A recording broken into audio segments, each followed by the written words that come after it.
Doctora Dalia Barrera Basols, licenciada en Economía y doctora en Sociología por la Universidad Nacional Autónoma de México. Forma parte del Sistema Nacional de Investigadores y es miembro del Grupo Interdisciplinario sobre Mujer, Trabajo y Pobreza. Profesora e investigadora de la División de Posgrado de la Escuela Nacional de Antropología e Historia. Ha publicado numerosos libros y artículos sobre el tema de la participación política de las mujeres. Algunas de sus publicaciones son El municipio, un reto para la igualdad de oportunidades entre hombres y mujeres. Guía para la equidad de género en el municipio. Manual hacia el diagnóstico sobre la situación de las mujeres en el municipio con enfoque de género y Taller de sensibilización en equidad de género en el municipio. Hace más de 5 décadas que se reconoció el derecho de las mujeres mexicanas a votar y ser votadas a nivel municipal, estatal y federal. Sin embargo, no se avanzó en este sentido de manera homogénea. Así, tenemos que en 1923 tenemos la primera regidora municipal en Yucatán, porque los estados, algunos estados tuvieron una legislación favorable a la inclusión de las mujeres a nivel de las elecciones municipales. También tenemos la primera presidenta municipal en Guerrero, en Chilpancingo, en 1938, y de manera generalizada en el país, el voto para las mujeres a nivel municipal se otorgó en 1947 y finalmente en 1953 es que se otorga el voto en todos los niveles de gobierno. Sin embargo, a lo largo de todos estos años, en 55, más de 55, la inclusión de las mujeres ha tenido un proceso muy contradictorio y con muchas problemáticas y obstáculos que enfrentar. Podemos decir que en la actualidad hay áreas del gobierno en donde las mujeres ya han sido incluidas o han podido abrirse paso. Sin embargo, existen también niveles de gobierno donde las mujeres están todavía en una franca y muy abierta exclusión. Veamos algunas cifras. En las cifras de presencia femenina en los cargos de elección popular, para junio de 2006, el 21.3% de los senadores eran mujeres, el 25.8% de los diputados federales y el 21% de los diputados locales. En la Asamblea Legislativa del Distrito Federal, en ese mismo año, en 2003, era el 33% y jefas delegacionales eran el 31.2%. Estas cifras nos dan una idea precisamente de las disparidades y de las problemáticas. Si las vemos a lo largo del tiempo, va a haber periodos en los que se van a reducir, pero la tendencia en términos de la Cámara de Senadores, la Cámara de Diputados y las diputadas en congresos locales es al crecimiento. Sin embargo, en el espacio más cercano a las mujeres, que es el espacio de la presidencia municipal, vamos a encontrar que tenemos más de 20 años entre el 3 y el 4% de presencia femenina. Esto es algo que llama mucho la atención y ha llamado la atención también al comité que hace el seguimiento para las acciones que toma el gobierno mexicano en torno a la Convención para la Eliminación de todas las formas de discriminación hacia las mujeres, la llamada CEDAW.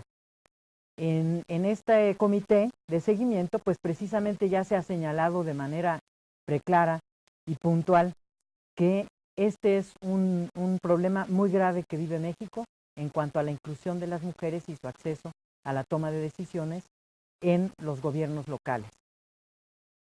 ¿Qué quiere decir que las mujeres no puedan entrar a las presidencias municipales? Pues quiere decir, por ejemplo, que si hacemos un corte a lo largo del tiempo, cada vez que tomamos una medida, encontramos que por lo menos la tercera parte de los estados, 10 estados por lo menos, no tienen ni siquiera una presidenta municipal. Entonces, esto quiere decir que nos enfrentamos también a estados donde hay 2 presidentas, 3, etcétera, con un máximo de 10, 11. En el medio de todo lo que son los 2.447 municipios que existen en el país, repartidos de manera diferente en los estados, esto quiere decir que la marginalidad de la presencia de las mujeres en el gobierno en el ejecutivo municipal, pues es contundente, por decirlo menos. Y que además es un fenómeno que tenemos en la misma cifra por más de 20 años. Entonces, aquí lo que está apareciendo es un espacio, el local, el municipal, que es fuertemente agresivo, cerrado a la participación de las mujeres en el poder ejecutivo. Si bajamos a nivel de lo que son los otros cargos dentro del cabildo, que como ustedes saben, el cabildo es la reunión del presidente municipal, el síndico o síndicos, porque a veces hay uno o dos síndicos, incluso tres, dependiendo de la legislación y del tamaño de la población del estado, y los regidores, que son quienes plantean o representan el vínculo de la ciudadanía con el gobierno municipal. Bueno, pues en el cabildo nosotros encontramos que en el cargo para 2002, por ejemplo, en el cargo de presidentas municipales había un 3.4% de mujeres, en los síndicos era un 6.8% y en cuanto a regidores era el 15.9%. Dentro de los partidos, que es la única vía por la cual se puede tener acceso a estos cargos en el cabildo, porque así es nuestra legislación, no hay candidaturas independientes, dentro de estos espacios políticos que son los partidos, se ha dejado sentir la presión desde el nivel internacional a través del Fondo Monetario Internacional y las directrices del Banco Mundial para que se incluya cada vez más a las mujeres dentro de los espacios de toma de decisiones y de representación popular. Esto se ha sentido claramente en el incremento de las mujeres en su presencia en cuanto a diputadas, senadoras e incluso diputadas a nivel local. Sin embargo, si vemos las cifras también de diputadas a nivel local, pues también va a haber estados donde haya solamente una o dos. No es todavía su presencia, a pesar de que el conjunto en el 2006, por ejemplo, eran el 21%, su presencia no es suficiente, obviamente, si consideramos que todas estas cifras deben de ser valoradas desde la idea de que somos cerca de la mitad de la población y un poquito más del 51% de la ciudadanía, del padrón de ciudadanos. Entonces, esto quiere decir que hay un rezago porque de manera natural, si hubiera un mismo acceso, todos estos cargos, desde la Cámara de Senadores y obviamente la Presidencia de la República, hasta presidentas municipales, síndicas regidoras y gobernadoras o gobernadores, tendrían que estar ocupados alrededor de un 50 y 50% por hombres y mujeres. Si esto no es así, se debe a una serie de factores que vamos a tratar de ubicar. Nada más cerraremos esta primera parte con la cuestión de cómo ha ido creciendo la presencia de las mujeres dentro de los cabildos. Y es muy importante porque con esta presión de que en los propios estatutos de los partidos se manejen planillas, incluso a nivel municipal, en donde haya por lo menos una cuota de no sobrerepresentación de un 30%, o incluso hay partidos como el PRI que plantean la paridad, aunque finalmente hay una serie de situaciones por las cuales no se ejecuta, pues estas presiones sí han llevado a que la presencia de las mujeres crezca, pero ha crecido más en términos de la presencia como regidoras, de manera que podemos ver que en 2006, en el 2004, por ejemplo, ya había un 28% de regidoras, pues casi viene siendo cerca de la tercera parte de los regidores son mujeres en la actualidad, el 11% de síndicos y el 3.56% en cuanto a presidentes municipales. Entonces, donde no ha variado casi nada, o sea, se mantiene entre 3 y 4%, es en el cargo de presidente municipal.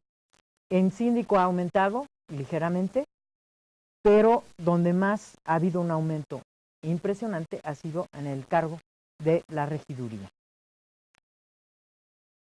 Esto tiene que ver con el funcionamiento interno de los partidos, el funcionamiento que no es democrático en términos de equidad de género, y que conforme vamos viendo las presiones para que se incluya mujeres, vamos viendo que a nivel senaduría o diputación o incluso diputación local, los partidos reconocen las presiones para que sí involucren a las mujeres y finalmente llegan un poco más o cada vez más a los cargos. Sin embargo, a nivel municipal, esta presión no se deja sentir todavía. Hemos recorrido buena parte de los estados del país, platicando con regidoras, síndicas, trabajando con mujeres que pertenecen a diversos partidos y sondeando cuál es su punto de vista sobre las limitantes que ellas están enfrentando. Y pues hay un nivel de la política que tiene que ver con la vida cotidiana de los partidos, con la manera de construir estas planillas que acompañan al candidato a presidente municipal, en donde las candidaturas de mujeres para presidencias municipales son escasas, no llegan al 30%, porque hay una serie de situaciones que limitan a las mujeres que vamos a ver más adelante. Y para conformar la planilla, aunque hay presiones muy fuertes para que, incluso si se registra una planilla o se quiere registrar una planilla donde no haya mujeres, la devuelven.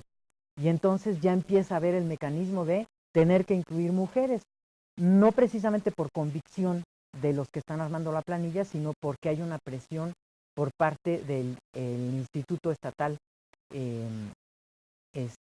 Electoral que les está planteando que regresen la planilla hasta que se involucren mujeres en ella. Bueno, en esta situación vemos que si también en los partidos políticos hemos buscado las cifras de los tres más grandes partidos políticos que serían el PRI, el PAN y el PRD, si en estos partidos las mujeres constituyen cerca del 50% de la militancia, lo lógico sería también que fueran cerca del 50% de las dirigencias y cerca del 50% de las candidaturas. De manera automática y sin ninguna duda, no tendría por qué haber mecanismos que de facto las limitan y las contienen en cifras mucho más bajas. Tampoco necesariamente, si hubiera equidad de género, tendría que haber cuotas de no sobrerepresentación o incluso paridad o supuesta paridad en los reglamentos internos de cada partido o de algunos de los partidos, ¿no? Entonces lo que nos preguntamos es por qué, por ejemplo, si damos una cifra, porque todas estas cifras son muy difíciles de conseguir porque los partidos todavía no están acostumbrados a ofrecer la información que debieran al público en general por transparencia y porque son organismos públicos. Entonces ellos tendrían que estarnos ofreciendo la información de la presencia de las mujeres y los hombres en toda su estructura partidaria, desde el nivel federal, estatal, hasta el nivel municipal. Información que no nos otorga ninguno de los partidos y nos cuesta mucho trabajo obtener la información. Pero incluso en el nivel que, digamos, es el que está más expuesto a la mirada, que es el de la participación de las mujeres en el Comité Ejecutivo Nacional, para darles una idea, en el año 2000, en el PRI eran el 27% mujeres, en el PAN el 20% y en el PRD el 33.33%. Estas cifras van a ir variando, pero sí vemos que existe por lo menos un cuidado de que estén presentes las mujeres. Esto va a variar de acuerdo a cada partido porque hay cifras que bajan en un periodo o vuelven a subir, pero nunca se ha presentado en México el caso de que haya una paridad, ni mucho menos.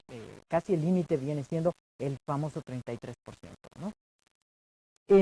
Entonces, ahí ya vemos un ejemplo de cómo hay una contención a las mujeres, porque si no están participando en paridad en los comités ejecutivos nacionales, menos en los estatales y mucho menos aún en los municipales. Cifras que hasta la fecha no hemos podido conseguir de manera que podamos hacer un comparativo por partido. Pero el hecho es de que con la observación y la consulta con las propias políticas de los diversos partidos, mujeres políticas, nos confirman nuestra hipótesis de que conforme vamos bajando de nivel, conforme vamos al estatal y después a los municipales, en los comités no existe la presencia ni siquiera en el 30% de las mujeres en general, en ninguno de los partidos.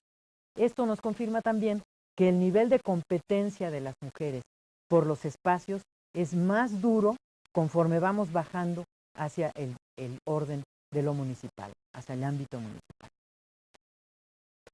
Bueno, una cuestión muy importante que va a enmarcar la situación en la cual se da esta participación, específicamente en cuanto a acceso a los cargos de representación popular y al Ejecutivo en especial a nivel municipal.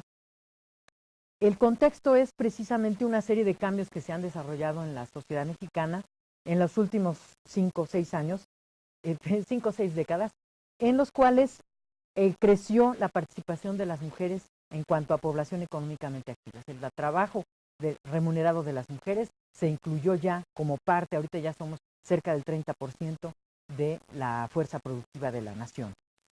Por otro lado, hubo un cambio en la escolarización, las mujeres cerramos la brecha de la escolarización hasta el nivel profesional, aunque seguimos segregadas en cierto tipo de ámbitos académicos y de áreas educativas.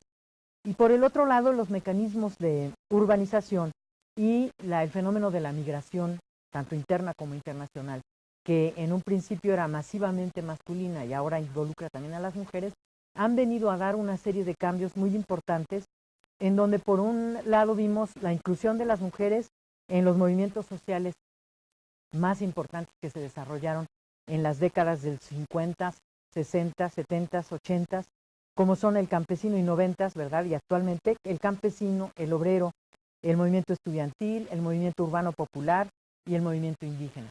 En estos movimientos ocurre una inclusión de las mujeres de una manera muy importante, que aunque no precisamente a nivel de las dirigencias, y esto también es parte del contexto que vamos a explicar posteriormente. También la inclusión en la vida de los partidos y en las organizaciones políticas y sociales fue muy importante.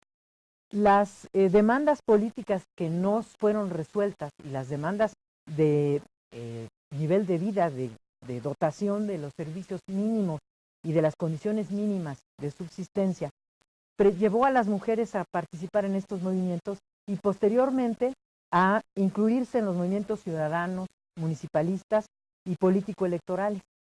Y en las regiones donde el caciquismo ha sido todavía más autoritario y cerrado, donde el paso a la democratización ha sido más difícil, incluso su inclusión en movimientos guerrilleros, siendo también víctimas de la guerra sucia. En el momento de la crisis económica que se vive a finales de los 80 y a lo largo de los 90, esta quiebre de la hegemonía del partido de Estado, este quiebre del régimen autoritario, corporativo y clientelar que surgió después de la revolución, tiene una coincidencia con fenómenos como la feminización de la pobreza, la presión sobre las mujeres para la participación laboral y esta conjunción les ha llevado a una inclusión en movimientos político-electorales donde han sido el alma y una parte fundamental del proceso de democratización de este país, tanto social como político. En este sentido, hay una coincidencia también de estas mujeres en movimientos diversos y en partidos y movimientos políticos con el crecimiento y la consolidación del movimiento feminista en México. En esta coincidencia ocurre toda una transformación para la construcción de un concepto de ciudadanía femenina que incluye la llamada de atención en los cambios necesarios en los espacios microsociales, en los espacios de instituciones como la familia, el trabajo, las escuelas, etc. Esta es la principal contribución de las mujeres al proceso de democratización en México, porque es precisamente por esta conjunción de las mujeres en los movimientos y del movimiento feminista en donde se comienza a cuestionar si la democratización basta con el fenómeno de la alternancia política, basta con el respeto al voto, que todavía no se ha consolidado en su versión profunda en este país, sino que se señala precisamente la necesidad de romper con todas las barreras que se viven a la ciudadanización de las mujeres, a su proceso de construcción de ciudadanía.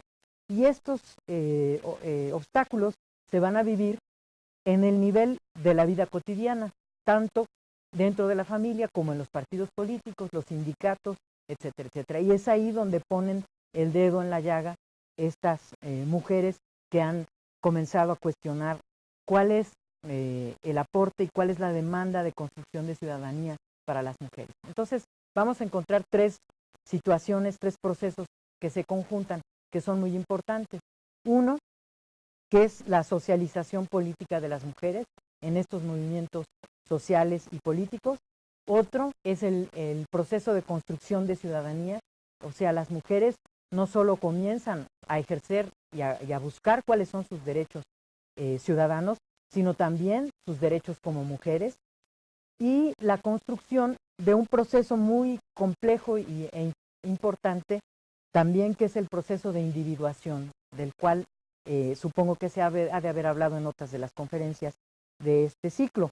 Este proceso de individuación implica la construcción desde las mujeres de una existencia como ciudadanas, como personas, con un proyecto propio de vida, con necesidades propias y con reconocimiento de sus deseos personales, con una validez y una legitimidad igual a la que pueden tener en el caso de los hombres.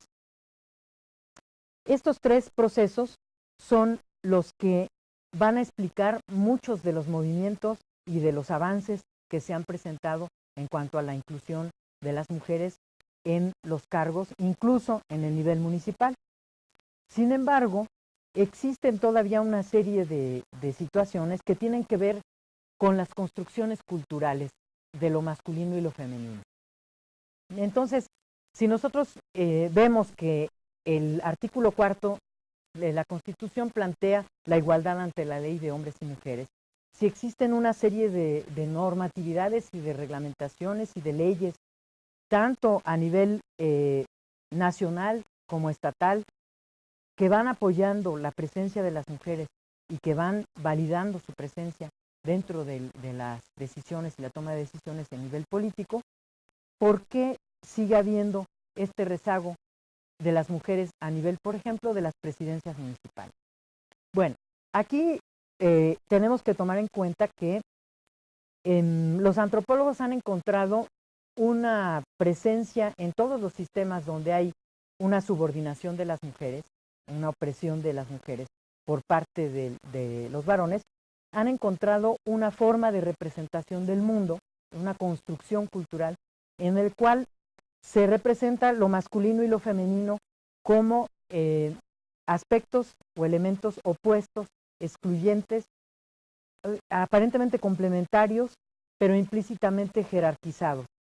De manera que, de un lado, se colocan una serie de atributos o de características que puede tener cualquier ser humano, como es la fortaleza, como es la racionalidad, como es la dureza, la fuerza, etcétera. Se colocan del lado del principio masculino, de los hombres, y del lado de las mujeres se colocan otras cualidades humanas como sería la suavidad, la debilidad, la emotividad, etcétera. De manera que se les ubica de forma fija, como si fueran opuestos y excluyentes entre sí. De esta manera, las personas al nacer son imbuidas de la idea de que al haber nacido varón van a tener que representar todo esto que es la fuerza, la racionalidad, la dureza, etcétera, etcétera. Y si nacieron mujeres, van a ser débiles, suaves, emotivas, irracionales, etcétera, etcétera. Esto se plantea de tal manera que no es algo que se diga racionalmente de manera cotidiana, más que como una confirmación de lo que se supone que es biológico, que es natural. Así son ellos, así son ellas. Y así se oculta el hecho de que a las mujeres les va a corresponder una serie de cualidades que, salvo para lo que es la labor de maternaje, son consideradas como inferiores, son cualidades inferiores. Si nosotros colocamos la fuerza y la debilidad, pues siempre vamos a definir que la fuerza es una cualidad superior a la debilidad. Esto oculta el hecho real de que los hombres y las mujeres somos fuertes y débiles al mismo tiempo, que en algunos aspectos somos fuertes y en otros al mismo tiempo somos débiles. Y que las razones por las cuales somos fuertes en un momento dado nos pueden hacer débiles. Oculta también que de hecho las mujeres desarrollamos muchas fortalezas y desarrollamos desde la fuerza física hasta la fuerza emocional en la cotidianidad por necesidades de supervivencia. Y sin embargo, este lente que está confuso y que oculta la realidad hace que aparezca como las mujeres son irracionales, son débiles, son poco confiables. Esto, en términos de la política, viene a dar a una representación masculina del poder.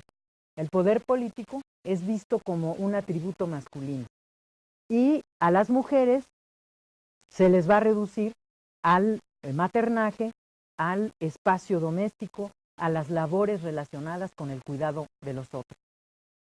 De esta forma, en la política, si ustedes abren el periódico, continuamente van a estar escuchando referencias sexistas a lo que es llegar al poder y a lo que es ejercer el poder.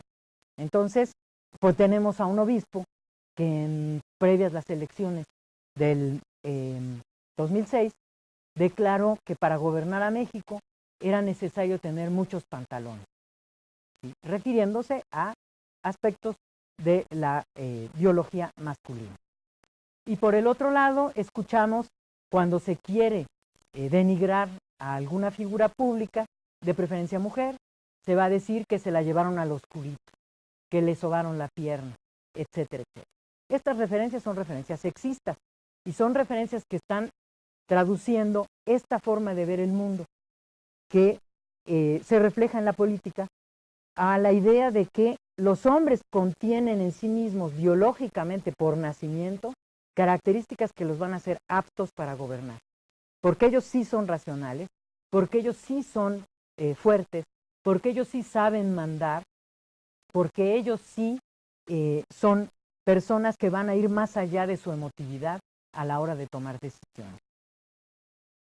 Esta manera de concebir el poder lleva precisamente a que, por ejemplo, en un momento dado, veamos escenas bochornosas en la Cámara de Diputados, ¿verdad? En burlas hacia alguna diputada, hablando de ella o haciendo alusión a formas que corresponden a un trabajo que no es el trabajo de la Diputación. Y también puede suceder que se dé un periodicazo y se diga que o se ponga en la red un video de una diputada que alguna vez hizo una película y salió en ropa ligera y que se utilice ese video para quitarle peso en su trabajo como diputada. Si ustedes ven, eso mismo no se hace respecto de los varones. Los varones con poder, desde un presidente municipal, regidor, síndico, hasta un presidente de la República, están concebidos desde la tradición caciquil machista mexicana como seres que si tienen diversas mujeres, qué bueno. Eso demuestra, entre otras cosas, que son valedores, que son gente de fuerza, que son gente que puede manejar diferentes situaciones, etcétera, etcétera. No se mide con el mismo rasero la actividad política de unos y otros. Y esto va a tener que ver con una cuestión que vamos a plantear, que son cuáles son los mecanismos institucionales y subjetivos que limitan la participación política femenina. A nivel institucional tenemos en la escuela una educación formal que, a pesar de algunos cambios positivos que ha tenido, sigue sin promover la equidad de género y refuerza el papel de madre esposa forjadora de ciudadanos desde el hogar. Las mujeres aparecen en los libros de texto, y hay estudios que lo confirman, como la madre patria generosa que da la leche, como da la nacionalidad, como da la lengua, como da la protección al infante, y de esa manera ayuda a forjar ciudadanos. De otra parte, no aparecen las mujeres de la historia, son muy escasas las figuras históricas que aparecen en los libros de texto, de mujeres que han participado, y muchas veces son mujeres que eran la esposa de, o hasta incluso la mujer que andaba con otra persona que no era el marido, etcétera, etcétera. Hay toda esa referencia.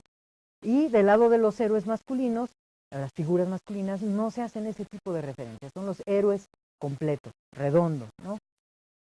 De otra parte, dentro del aula, y eso está estudiado a través del currículum oculto, hay una serie de actitudes por parte de maestros y maestras desde primaria hasta la profesional, en donde todos los prejuicios sexistas se repiten. Y entonces de una u otra forma se segrega a las mujeres, se espera menos de ellas o se esperan cosas distintas de niños y niñas, jóvenes y muchachas.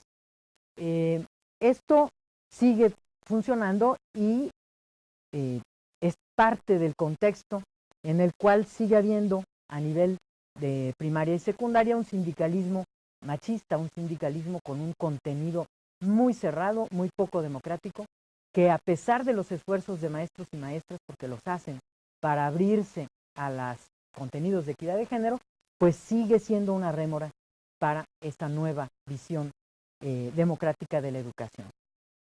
Los medios de educación, los medios de comunicación, bueno, ni qué decir, prendan ustedes la televisión y van a encontrar novela tras telenovela, acciones de violencia. La parte más importante y tensa de la novela es cuando un hombre viola a una mujer, cuando un hombre le pega, etcétera, etcétera, la amenaza o cumple la amenaza, ¿sí? Ven ustedes las mujeres que no son personajes que tengan racionalidad ni proyectos propios, menos aún son ciudadanas. Los ciudadanos no aparecen en nuestras telenovelas, salvo muy contadas excepciones. Y lo que vemos en momentos muy importantes de la telenovela es cuando una mujer jala del cabello a la otra y se desgreñan por un hombre, por el elemento codiciado que es un hombre. No vemos mujeres como todas las que existimos en este país, desde amas de casa, madres comprometidas, maestras, arquitectas, zootecnistas, cantidades de mujeres que estamos todo el tiempo en la lucha por nuestra ciudadanía, por nuestro desarrollo, por nuestro proyecto, nuestro y de nuestra comunidad y nuestra familia. No aparecen. Las figuras de liderazgo o de poder que aparecen en este tipo de medios de comunicación ubican a la mujer con poder como la mujer bruja, con los poderes propios de las mujeres. Son maléficos, son torcidos y van dirigidos en contra de las otras mujeres en esta lucha por el varón, ¿sí? Total que no tenemos medios de comunicación que verdaderamente correspondan a este cambio que está exigiendo la sociedad mexicana para la equidad de género y para erradicar los estereotipos sexistas. Del lado de los varones, ni qué tengo que decir, aparecen los caciques, aparecen los narcos, aparecen los jefes políticos, pero todo vinculado al dinero, vinculado a un poder ejercido de manera antidemocrática, de manera excesiva y brutal, incluyendo el poder frente a las mujeres. Desde la familia hasta la hacienda, porque además les gustan mucho las haciendas, los caballos, las motos, todos estos referentes masculinos de poder. En las organizaciones sociales, en las políticas, los partidos, en las organizaciones sindicales, en los espacios de gobierno, encontramos consistentemente y persistentemente varios fenómenos. Uno es la oposición y el bloqueo de los dirigentes masculinos a las mujeres y a sus organismos. Si se plantea que se haga un organismo de mujeres, todo el mundo va a suponer que eso no sirve para nada, que nada más van a hacer alboroto, que van a pedir cosas a las que no tienen derecho, etcétera, etcétera, etcétera. La oposición y el bloqueo de los miembros del movimiento, del partido, femeninos o masculinos. O sea, no es solamente esto un problema con los miembros o participantes masculinos, también los femeninos muchas veces son presas de esta forma de concebir la política y de concebir los derechos ciudadanos y la práctica política, y entonces son los primeros o las primeras que van a decir si una mujer tuvo un cargo, seguramente le hizo un favor sexual a alguien, es la amante de no sé quién, etcétera, etcétera, ¿sí? Por otro lado, lo persistentísimo es las dudas sobre su capacidad de mando su capacidad profesional, su capacidad de división. Aquí no nos va a venir a gobernar una mujer. Dicen, cuando una mujer está haciendo su campaña para ser presidenta municipal, va de puerta en puerta, le abre un señor y le dice, no, ni venga, ni me diga nada, no me importa lo que usted piense ni plantee hacer, porque a mí no me va a gobernar una mujer. En este pueblo tenemos mucha más masculinidad como para que tenga que ser una mujer la que venga a mandar. Entonces, estos son los prejuicios del sexismo que van a estar operando. Y van a operar tanto en la ciudadanía, hombres y mujeres, como adentro de los organismos y las organizaciones. La segregación de tareas. Ellas hacen la talacha en las campañas políticas, ellas pegan los carteles, hacen las rifas, los sorteos, colectan dinero, etcétera, etcétera. Hacen el café, arreglan las kermeses, todo esto. Y los hombres toman las decisiones, porque ellas no están preparadas.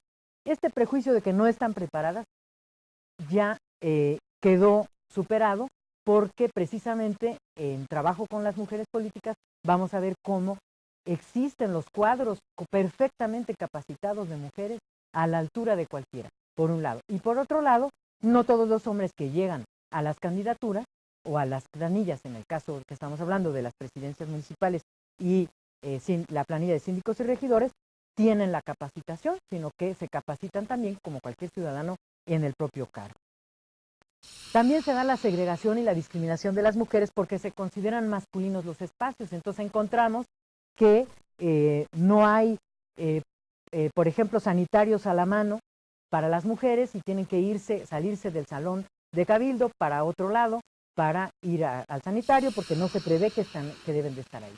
Hasta mecanismos simbólicos muy fuertes que tienen que ver con esta construcción simbólica de la dominación masculina, como es, por ejemplo, los horarios o como es el hablar con ciertas groserías, con albures, con cierta forma de hablar de la política que las excluye automáticamente, salvo que ellas superen esto y le entren al juego e incluso sepan manejar el albur igual o mejor que los hombres que están ahí, y entonces hay un momento en el que ellos mismos le ponen un alto a esta forma de exclusión.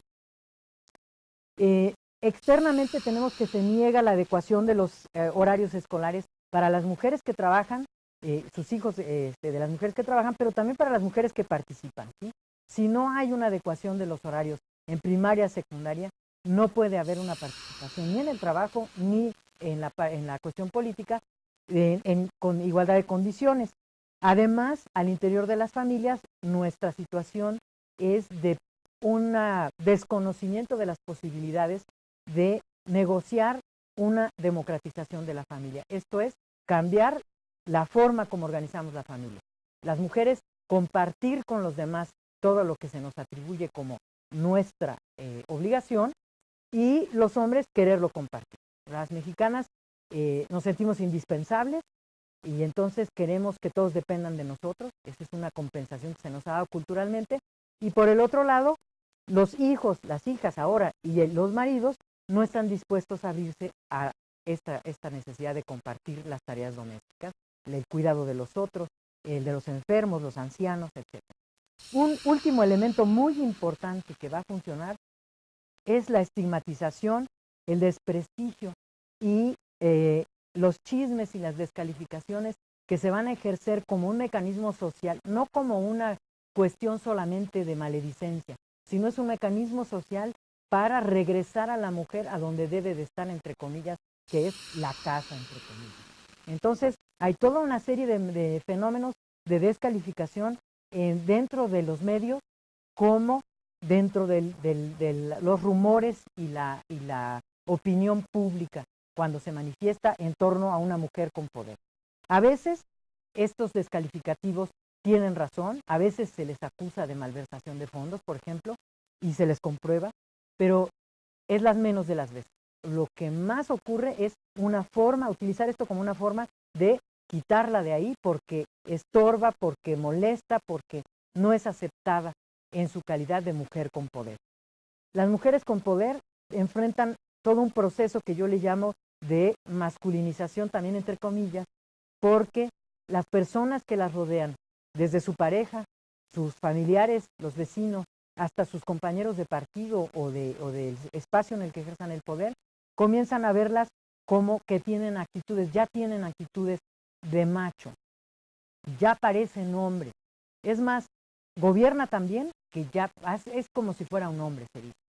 Y esto es un fenómeno muy fuerte porque al no tener una idea del poder en donde quepa una mujer ejerciéndolo, inmediatamente la mujer parece que le saliera un bigote y el marido se hace a un lado y se siente minusvalorado y la familia siente que ya quiere, ahora sí ya quiere venir a mandar a todos y ya se siente demasiado, etcétera, etcétera. Empieza a haber muchos problemas de aceptación referidos a que está usurpando un lugar y un poder y unas atribuciones que no le corresponderían. Entonces hay un castigo social a esa actitud, a ese atrevimiento, le podríamos decir, ¿sí? Dentro de esto está una relación que ha establecido el Estado mexicano en todos sus niveles con las mujeres. Las mujeres de las clases populares, o sea, el 70% de las mujeres en este país, por lo menos, ¿sí? Han sido utilizadas como parte de la clientela y del corporativismo. Entonces, las clientelas electorales, las clientelas políticas, están constituidas en la base por una gran cantidad de mujeres que han sido movidas a través de sus necesidades económicas y de supervivencia. Y esto ha llevado a que incluso la manipulación de su voto y de su voz haya sido una de los elementos más importantes de la no vigencia todavía de un régimen democrático en este país. ¿Esto qué implica? Pues implica que en todas las instituciones, desde la familia, a los partidos políticos, los espacios de trabajo y los espacios del poder, los espacios de gobierno, tiene que haber una transformación cultural profunda, en donde la representación del poder comience a ser vista como no particularmente específica de los atributos que se dice que son de los hombres. Tenemos que romper esta idea y decir, todos, hombres y mujeres, podemos ser fuertes y débiles. Todos, hombres y mujeres, podemos ser racionales e irracionales, emotivos o no. Los hombres son tan emotivos que una de las causas más importantes de muerte de los hombres jóvenes en este país es precisamente las muertes por actitudes de riesgo. Entonces, ¿son o no son emocionales? ¿Quién asume una actitud de riesgo? Como un deporte extremo, como cerrársele a un coche y bajarse a estar dispuesto a la muerte por una pelea, etcétera, etcétera, el consumo de alcohol al extremo, etcétera, drogas, pues eso es un acto emocional. Entonces tenemos que dejar de concebir esta separación de opuestos y concebir al ser humano como un todo. Y los seres humanos masculinos y femeninos con las características que hayan desarrollado o que puedan desarrollar, antiguamente dichas como de hombres o de mujeres. Esta es la única manera en que vamos a dejar de representar el poder como algo masculino o como algo masculinizante. Y por el otro lado, necesitamos desde la crianza, ¿sí?, de los hijos y las hijas, erradicar estas formas de discriminación simbólica y práctica, donde podamos reconocer que una mujer, una niña, puede querer decir cuando se le pregunta ¿qué quieres ser cuando seas grande? Presidenta de la República. Y que se lo aplaudamos y no le digamos, ay, mijita, sé realista. Con que seas la esposa del presidente de la República ya sería demasiado, ¿sí? Las muchachas pueden soñar lo mismo que pueden soñar los muchachos, las niñas también, y es legítimo para ambos. Ambos pueden y tienen enfrente ese futuro, esa utopía.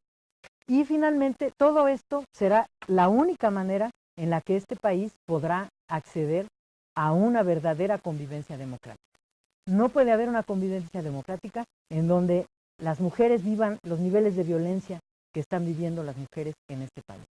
De eso se habló en otra conferencia o en varias, pero esto es muy importante. Si existen los feminicidios que no han sido castigados, si persisten las formas de violencia como las estamos viendo de parte de autoridades hacia las mujeres, de parte de los miembros de las propias comunidades hacia las mujeres, no puede existir la ciudadanía de las mujeres. ¿Cómo se van a plantear estar participando si tienen que pedir permiso para salir? Si cuando salen se deduce que salen por fáciles y locas y se les golpea y se les maltrata. si cuando salen el lugar común son unas fáciles y unas locas. Mientras esto ocurra en este país, las mujeres seguiremos aisladas o marginadas de la toma de decisiones, y sobre todo la visión sexista seguirá siendo la visión del poder que nos impide absolutamente acceder a una convivencia democrática desde la familia hasta el Congreso de la Nación y finalmente las más altas niveles y esferas del poder. No en balde, no ha existido hasta la fecha una presidenta de la República. Eso lo dice todo. Gracias.